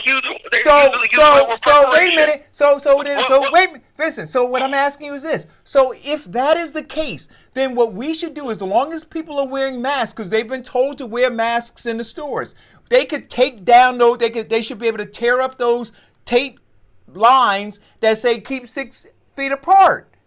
That's what I'm asking you. So why is it okay to be shoulder to shoulder if you have a mask on, but in a supermarket, we have to be 6 feet apart? Why is it okay to be 12,000 deep, shoulder to shoulder, as long as we have face masks on, but you have these offices have to reconfigure to keep 6 feet apart? Why is it okay to be shoulder to shoulder, marching and protesting, and we're not putting lives at risk, but these restaurants, all of these other places are taking these precautions to keep 6 feet apart? Why is that?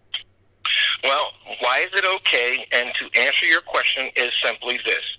It is okay, or therefore deemed necessity for these people to be at this marching demonstration shoulder to shoulder, because the simple fact of life and life being taken unneedlessly stands a greater deal for them to take minimum precautions to show their support. Just like, before you interrupt me, Eric, just like it was okay for these group of college kids to be shoulder to shoulder without masks during spring break.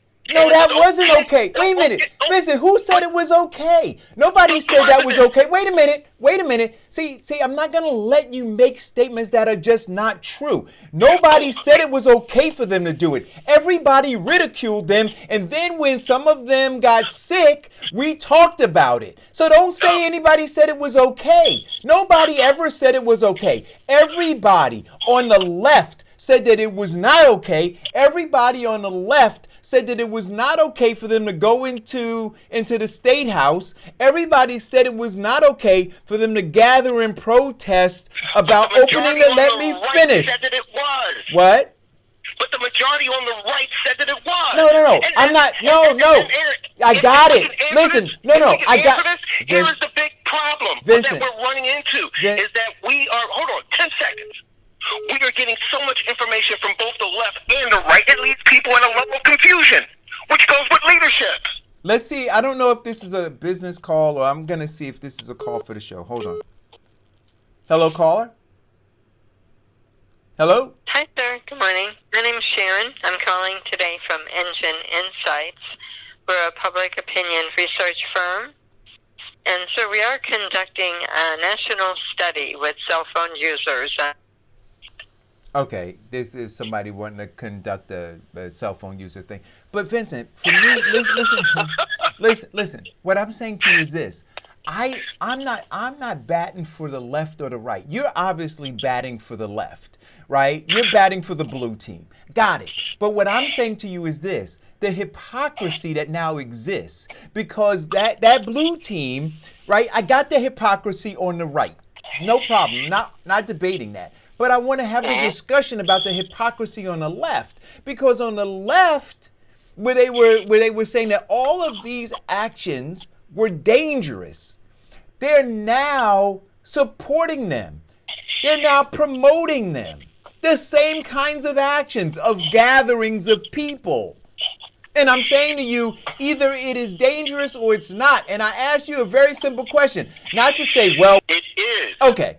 And so wait a minute. So if it's dangerous, why isn't the left the same way they were saying that these gatherings were dangerous before? Why aren't they saying that, listen, I understand the protests, I understand the anger, the frustration, I understand all this stuff, but in the spirit of all lives mattering, doing this is going to undo. So here's the other question I want to ask. Do you believe that these marches are going to undo the work that was done in slowing the spread by us socially distancing? There is a strong possibility that you were correct. Okay. And so nowhere right now do I hear anybody on the left talking about that. None of them. No, you hear everybody on the right. No. But look, Vincent, we've already resolved the right. We've already called them dirty birds, and we call them whatever name you want. I'm focusing, and your unwillingness to stay in this space on the left in terms of what they're doing and always looking to compare what the right is doing. My grandmother always told me 2 wrongs don't make it right. So I'm saying I get that the right side is doing it wrong. I'm asking you, is the left side doing it wrong as well? Yes. Okay. And so now if you want to know. Go ahead. If you want to know why. No, I don't want to know why. The point is they're wrong. I don't want to justify it. They're wrong. The point is, Eric, yes. The point is it is wrong. Mechanically, scientifically, yes. Right. There is no disagreement on that point. See, because wait a minute, because you got Mayor Baraka, right, who had a shutdown. He had citywide shutdown. They had, what do they call them? You had people, what do you call it when folks got to be in the house at a certain time? Curfew. They had curfew. He went to Relax Mondays or whatever it was, where he wanted businesses closed on Mondays because he wanted to slow the spread. He wanted to have people socially distance. Now he stood there at a microphone in front of thousands of people who were not socially distancing. And I'm saying to myself, wait a minute, how do you reconcile the two things? Was that not dangerous? Oh, yes, it is. Now, Eric, and there's also another thing that that I like to present as a factor. Okay? Don't get me wrong. I agree with you. Now, if this was March and this actually happened and he did that, yes, condemned him, confirmation about it. Number 2, we have gained some ground in our previous social distancing, and number 3, we have become a little bit more savvy in our hygiene to reduce the spread. Now, the other thing that we have to look at, all right, is that there's a huge difference in people protesting because they want to get their hair and nails done, and people protesting because life is at risk. So, Michael Jordan said in The Last Dance, when they came to him and said that he could not play basketball anymore because he had a 20% chance of injuring his foot again and never being able to play again. I'm sorry, a 10% chance. So the owner said to him, well, Mike, let me put it to you this way. If you had a headache and I gave you a bottle of pills that had 10 pills in them, and one of the pills would kill you, would you take the pills? Michael responded, it depends on how bad the effing headache is. Right now, life and limb, or life of black people being needlessly wasted and murdered at the hands of the police means that this headache is bad enough where people are willing to take that risk. So wait a minute, some people.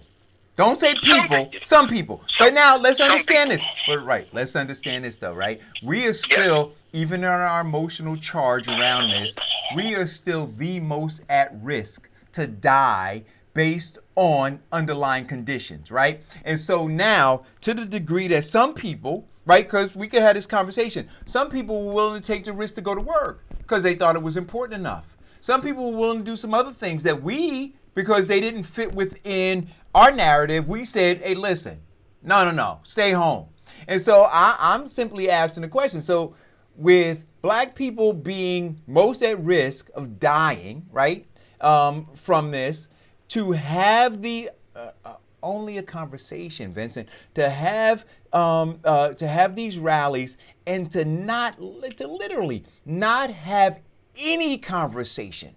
It's been a coordinated effort on the left not to even talk about the factors around health issues. Like, think about how orchestrated it is. Not one person on the left is talking about it. Not one. So there was an edict sent down that said, hey, listen, we're going to have these rallies. We're going to do these things because it's important. And this is what I'm getting to, Vincent. So, and I'm not saying that, listen, I'm not saying black lives don't matter. I'm not saying that we ought not deal with this. I'm not saying we ought not confront it.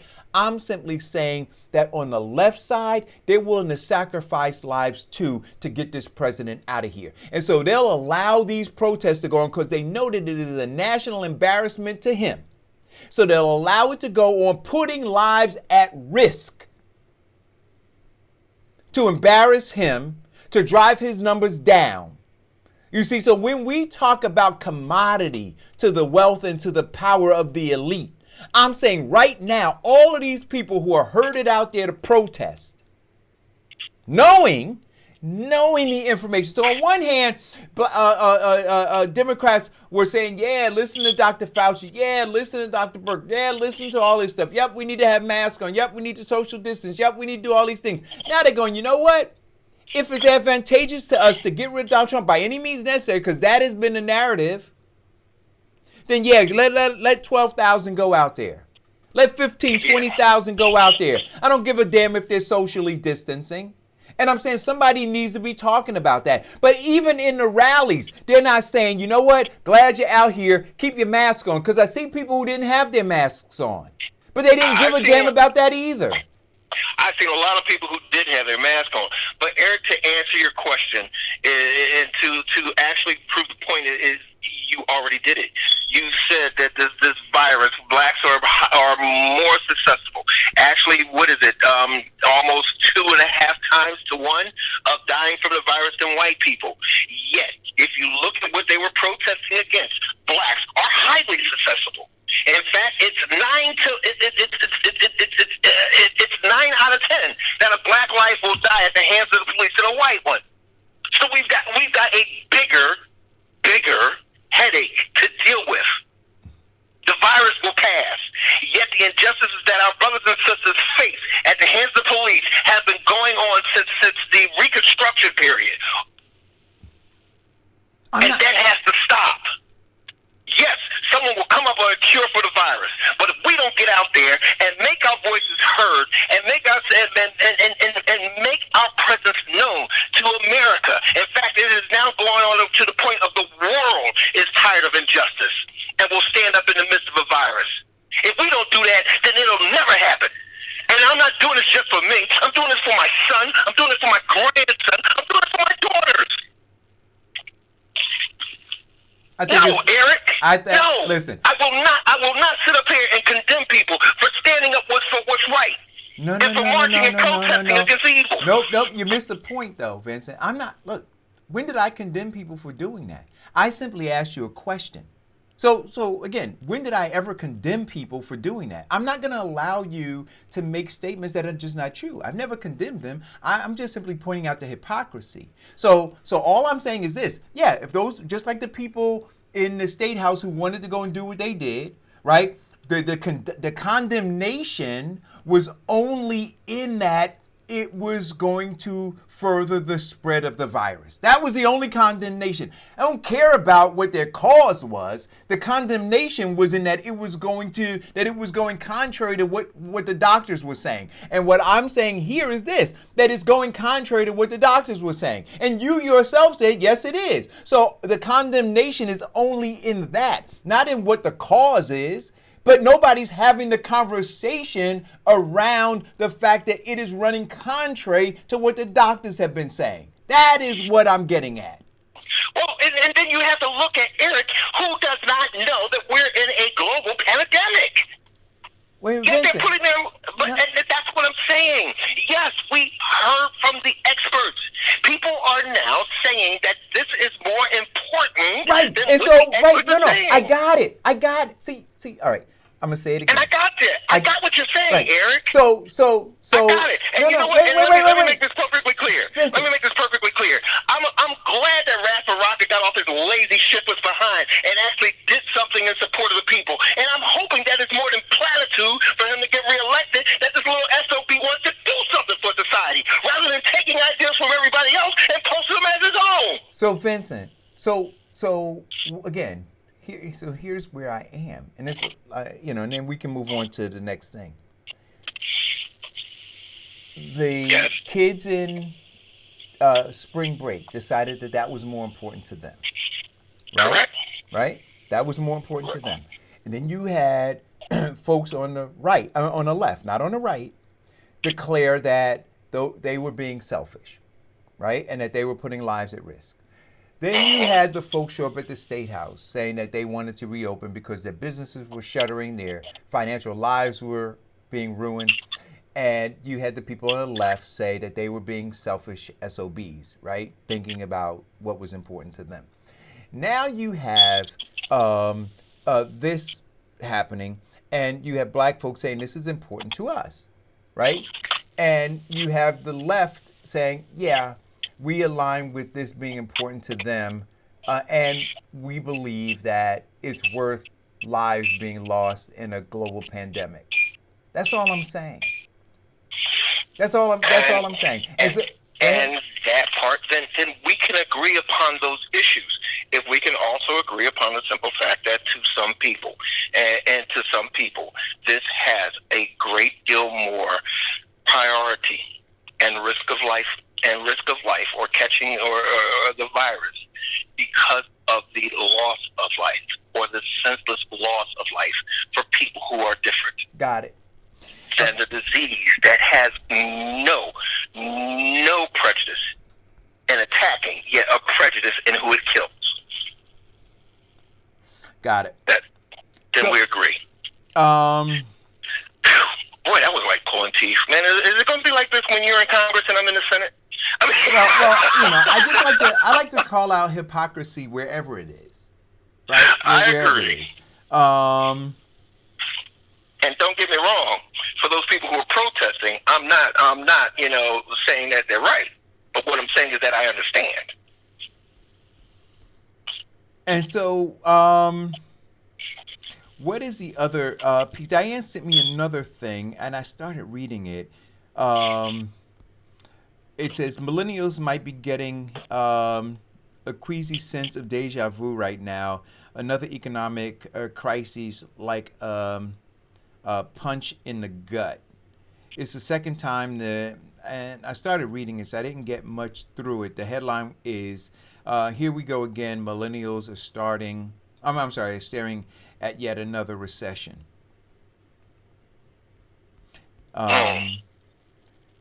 They got it rough, and folks are saying that the millennials are going to be the ones that tilt the scales in this coming election to begin to right the ship for all of those who have been marginalized. Certainly they are represented in all of these rallies, but they were represented during the primary, right? In rallying for progressives who had as their agenda items things that were specifically focused on addressing their issues. But they didn't show up at the polls. So them being out there with the signs, them being out there, fists up in the air, the question is whether or not they're going to show up at the polls. And I don't know the answer to that question, but we'll see. I got my theory based on, past, that, this is kind of the end of the road is the protest for them.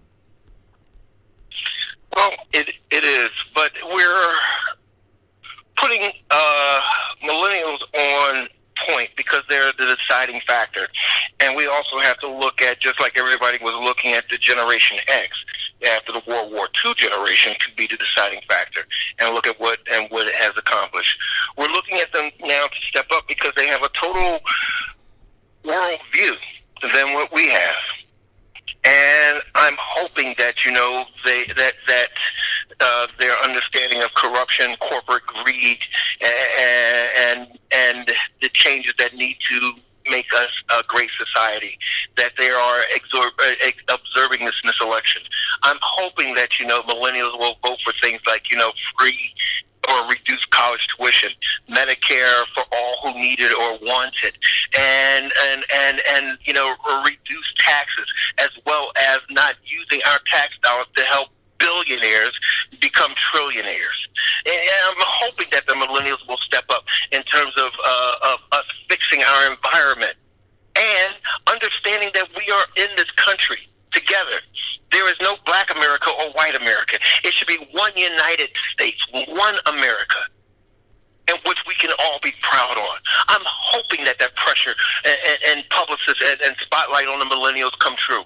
Because I can be honest with you, what my parents, grandparents did and what my generation has done, it ain't working.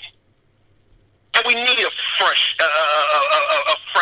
set of eyes, a shot of whatever it takes to actually push us forward. And I'm hoping that they're able to break through and do it. It doesn't matter if we become a great society under my watch. What matters is that we become that society. And if they're the ones that do it, then hey, God bless them. Well, and as far as the millennials out there protesting, you know what?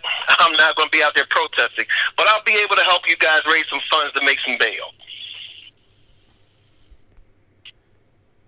Okay. Well,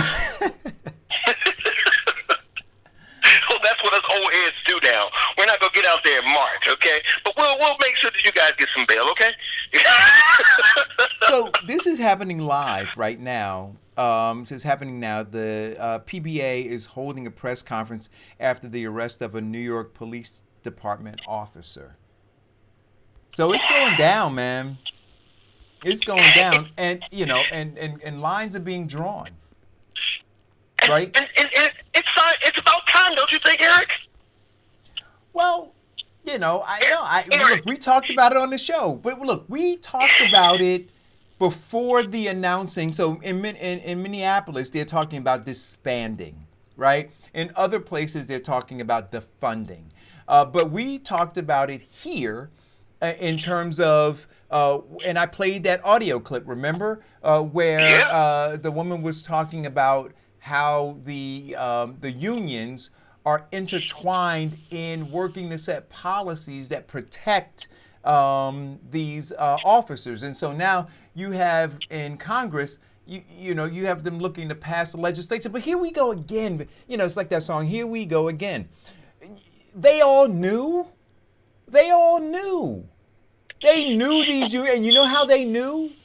They knew because they pal around with these union leaders. These union leaders got to feel like they're getting a raw end right now because they've raised so much money for these politicians and gotten them into office, and now they're in the crosshairs because people are now standing up. And so now, Eric, yes, let's look at this.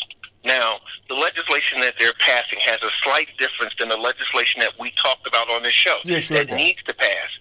And the biggest difference in that and what we said is that these guys aren't going after the unions. They are afraid. Now, Cory Booker, who stole the idea, because we spoke about this on the show weeks before he actually came up with this bill, right? He missed out that particular point. Why? Because the police unions are part of his campaign donors. So he's not trying to piss them off. Yeah, that's what I said. That part about disbanding, eradicating with the police, that's giving them that huge power, is their unions.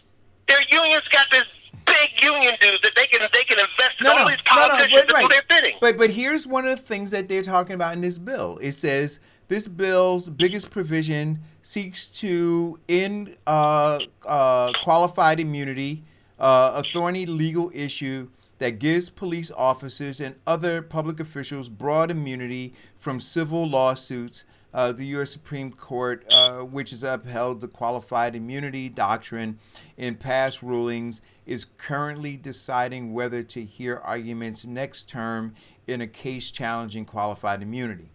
Right? So, no, they're going after some of this stuff. No, they're going after qualified immunity. Okay, they're not going after the actual unions being able to sue and put them back on. The only thing that they're saying is that they're putting up a national database that we talked about, so that in the event that they do get fired, they can't get hired by somebody else. But they're not stopping the actual policies in the union from erasing that. Right, but here is where, right, and I agree with you. But here's where the conversation has to happen. And so when we talk about looking at 1600 Pennsylvania Avenue, I'm saying no. This fight now is with your U.S. Senator, it's with your congressperson, it's with your mayor, it's with your governor, right? This is where these conversations have to go in terms of how your municipality, how the police department within, your neighborhood is going to function. So if they're, which is why I said, look, when you see them palling around, go look at the elect reports. Think about how disgusted you are now when these mayors and these governors and these senators and these congresspeople go and seek the support and the endorsement of these police departments, right? And the unions are the ones who are driving who they wind up supporting. See, all of it is intertwined, guys. All of it is intertwined.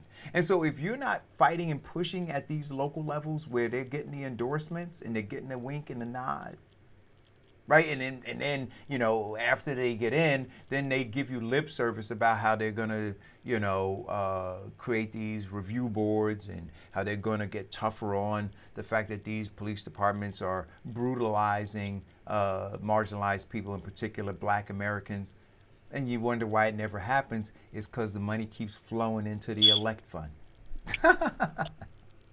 well, listen, and Diane, the book. Be honest with you. when affirmative action was white. When affirmative action was white. When affirmative action was white. We're going to be discussing it on July 10th, guys. It's gonna be a nice discussion. I've gotten into the book a little bit, and I think that people are gonna enjoy it very, very much. So 91 degrees today. Got to stay hydrated. Check in on the older people. Make sure everybody is safe. Vincent Squire. These conversations, man, are exhausting.